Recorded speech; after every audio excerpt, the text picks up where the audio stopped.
So now with all of these concepts in mind, let's talk about stress testing our strategy.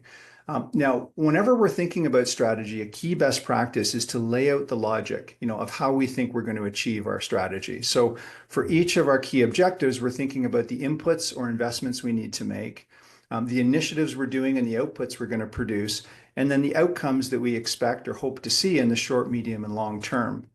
And underpinning all of this are the assumptions that we're making and the external factors that we're counting on or that could impact us. Now, taken all together, this is called a logic model, or some people call it the theory of change. It's our logic or theory of how we're going to create an outcome or affect a change. And so, hopefully you can start to see now how in times of great change, we need to revisit our assumptions and decide whether or not our logic still holds.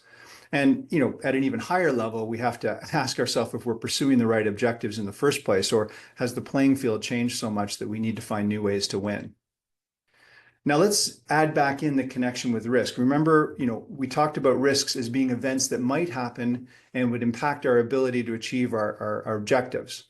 And there's some best practices from enterprise risk management that can really help us to test our logic models in a more structured way. One of them is a risk bow tie. It's a diagram or a structure that helps us to do scenario planning around risks. Moving from left to right, we've got threats or conditions that can cause the risks to occur. And we have pre-event controls or mitigations that we can use to try to prevent that from happening.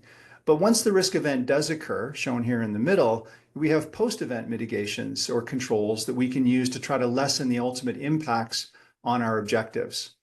So to put it all together, when we stress test, we're reconsidering, our assumptions and external factors in our logic models, along with the likelihood that related risks will occur, or are there new risks that might impact our objectives? And then we can do modeling or scenario planning on how the risk impacts would affect our expected outcomes and what we can do about that to try to manage that.